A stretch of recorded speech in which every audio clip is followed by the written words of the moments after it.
Hello and welcome back, everyone, to our Rocket Rabbit Omega Ruby Randomizer, and in this episode, we'll be continuing on our quest to get to Fortree City. Oh, look! There are citrus berries! Ah, citrus berries. Delicious.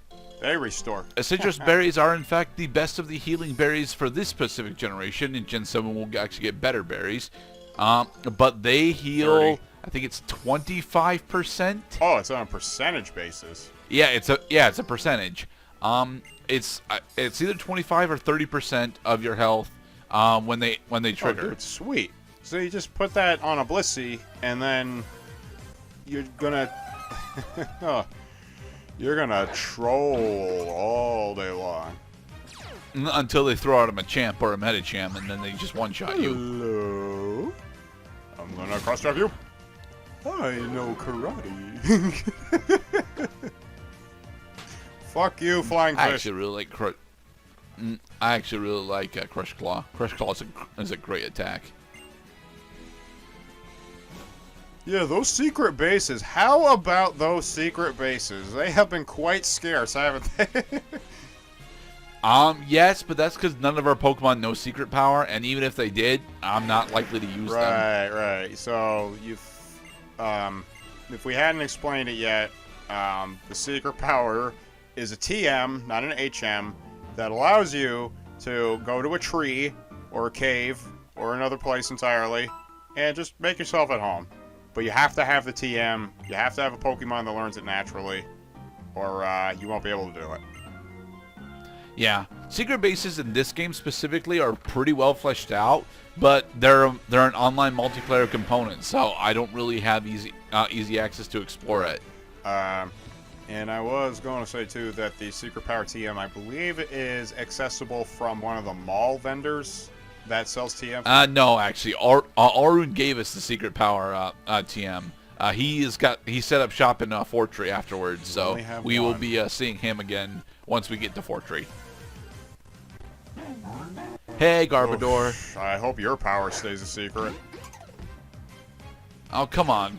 To be perfectly honest, I actually like Garbodor's design. I know it's a bit off-putting for a lot of people, but it's still pretty cool. Yeah, and he's actually a tanky poison type.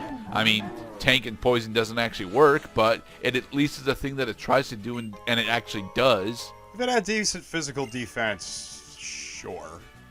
Then, oh yes, hello.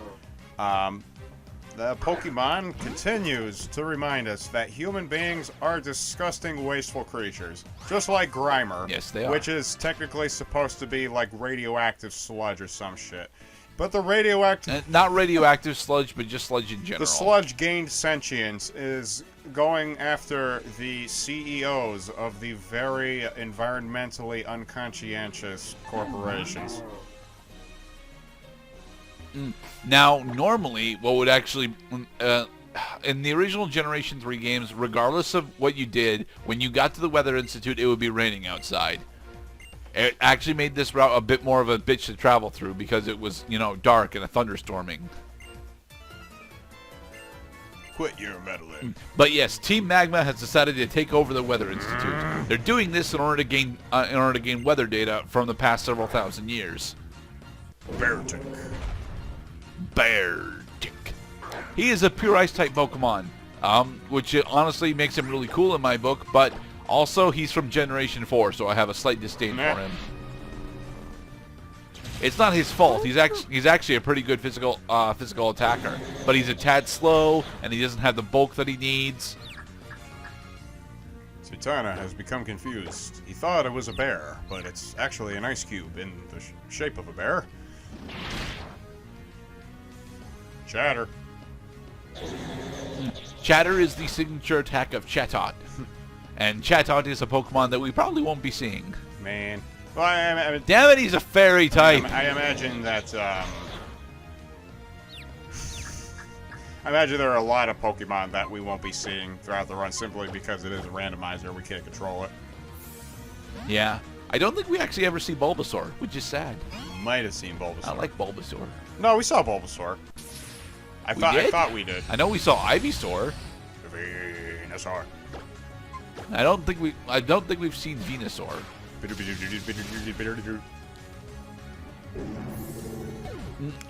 Thanks, Ivy. And so the destruction of the bear population continues.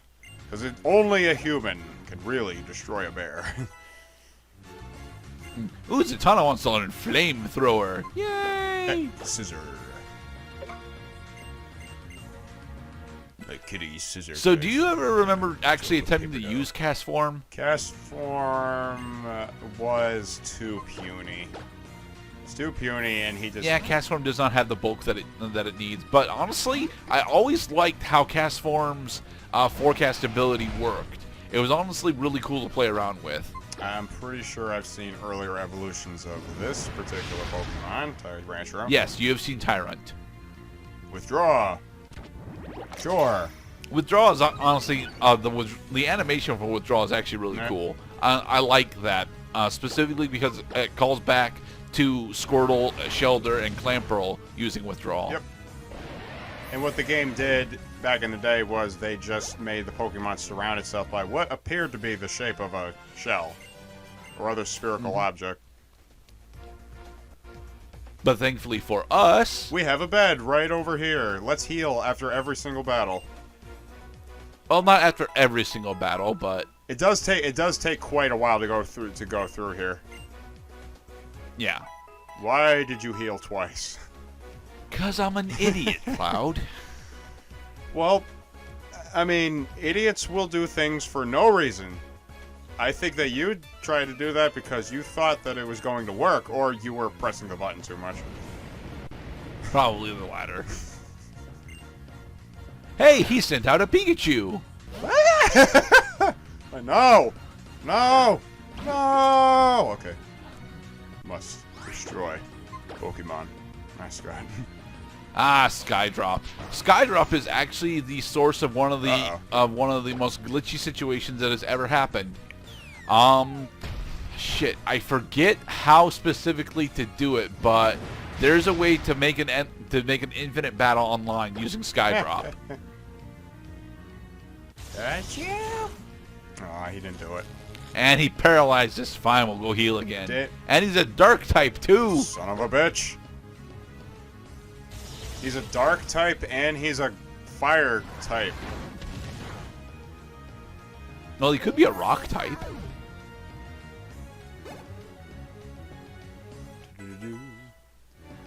Swoobat wants to learn Bug Buzz. Don't care. Not going to use Swoobat in combat. Quiet, you.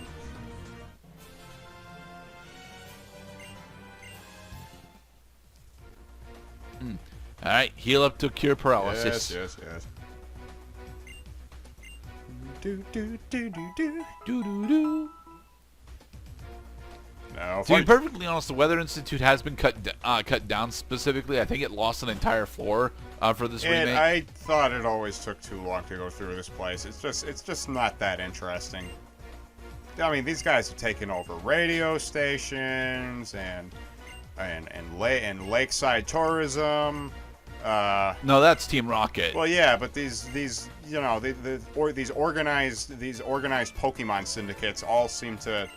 Well, I mean, their targets are rather peculiar at times. You know, like the Slowpoke tails. Hey, Slowpoke tail was a delicacy in Johto. That's why they were harvesting them. Social commentary. Thanks a munch. Ow. It's not that much of an ow, though. You didn't see that coming, did you? I am more than appears.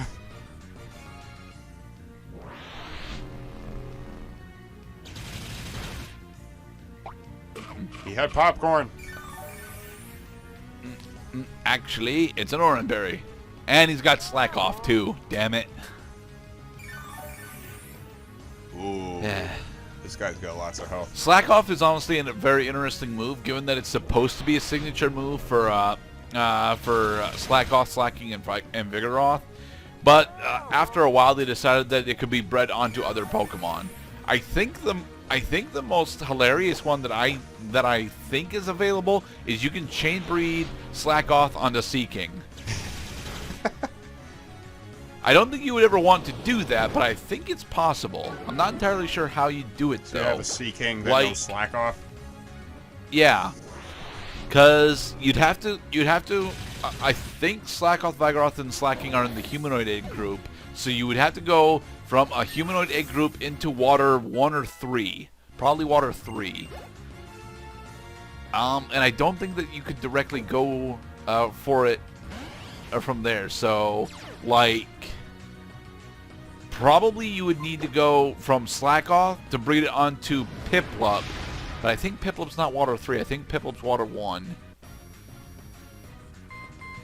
What I'm trying to say is that breeding mechanics are terribly complicated. I remember the breeding egg groups. They didn't make a lot of sense a lot of the times. It's just, well, is it water 1 or is it water 2? Well, water 1 looks more like a shellfish, and water 2 looks more like a duck. So let's keep the ducks with the geese, and let's keep the shellfish with the barnacles or something. No, you're not going to go back downstairs? Why? I didn't take damage. Don't you want to be ready for the fight?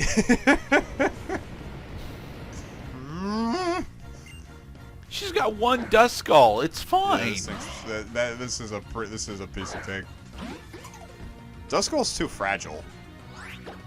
Dust Skull is too fragile, but it evolves into one of the tankiest ghost types we've ever had with Dusclops. And Dust Noir is actually even better, given that it can do either tanking or sweeping. Weird. Nobody cares, Woobat. Keep it to yourself. Huh? I lost? I have so many questions. Checking around for items. No items. All right, let's go, You gotta wear Tabitha. your bug antenna. You can't actually use the dowsing machine inside. You can use it inside caves, but not inside buildings. Gotcha. I guess they don't want it to interfere with the systems. You know, it's hard enough to get an accurate weather forecast, and then the kid comes in and fucks it up because he couldn't turn off his Wi-Fi. Hi, Farfetch'd. I've always been a fan of Farfetch'd. He's a terrible Pokemon, but he's honestly really cool. One thing that I seldom understood with Pokemon is that they tend to be holding objects at times. So you think like, well, did he find it or did he grow it? You know. Both, like actually. Gerdat. Farfetch'd and the Galar region have a different leak that they use, and it is significantly larger.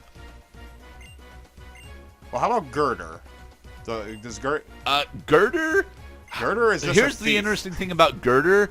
Girder is actually a workforce Pokemon. It's a very dark topic that I shouldn't get all that into.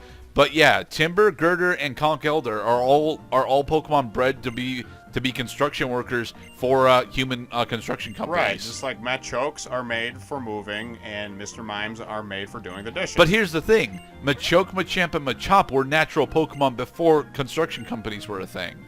I think that the whole idea is that it's a symbiotic relationship. The Pokemon they get food, and they get, you know, they meet their social needs, and the humans get a benefit too from the relationship because the Pokemon do their work. And it's perfect symbiosis. See, if Pokemon never complain, because if they did, well, they can always run away. Or just plain ignore me. Yeah. The Rocky Helmet. This guy gives us the Rocky Helmet, which is one of the best defensive held items in the game. Get up, Rocky. Get up, you bum. And we'll be equipping it onto, I think, our Purugly? If the holder is hit, the Nope, attacker Zatanna. will also be hit. Huh. Well, rather, the attacker takes damage. I think it's 1/8 of their total HP if the move makes contact. Right, it has to physically make contact. It can't be a projectile attack. Right. So if they hit you with Flamethrower, nothing happens. But if they hit you with Fury Attack, they're almost Fire dead. Punch. Not Fire Punch. Fire Punch will only do 1/8. But here's the thing. Because Fury Attack is a contact move that makes multiple contact hits, it will proc Rocky Helmet multiple times. That would be ridiculous. But at the same time, like, I'm trying to think of one of those hits 2 to 5 times moves that is actually, like, useful. Because those usually... Bullet Seed and Pin Missile do have their uses. Yeah, but Pin Missile is limited to only 3 strikes, though, isn't it? No, Pin Missile can hit up to 5 times. Ah, Breloom. I had Breloom. I thought he was an awesome. I love fucking Breloom. If you need a fighting type in Generation 3, Breloom is honestly the go-to Hell one. yeah. I mean, Hariyama is good. Blaziken is better. But since Swampert is the best of the Gen 3 Pokemon, you know, a lot of people would actually pick Mudkip first. And so to fill out your fighting type roster, Breloom is honestly where you should be looking. Yeah, and he only has to worry about flying type Pokemon. If I see a flying type Pokemon come in, I'm opening with Breloom. Whoops, I'm switching this guy. To be perfectly honest, because of the move list that Breloom can actually learn, he can take out a good portion of flying type Pokemon as long as they're slower than he is. Yeah, but Breloom is slow as garbage, though. He will never. No, he is not. Go. He is a physical sweeper. He is a glass cannon physical sweeper. But, yeah, he's when got it like goes 80 base. But here's the thing: he's got like 80 base speed and like 80 base attack power. That's enough to take out a majority of the evolving flying type Pokemon in the game. Well, I think Breloom doesn't learn Sky Uppercut. I think. Yes, he does. He does learn Sky learn Uppercut. Although Sky Uppercut isn't the move that you want to be using against flying Pokemon. You want to be using Rock Tomb. But And in the next episode, we will finally make it to Fortree. Woohoo!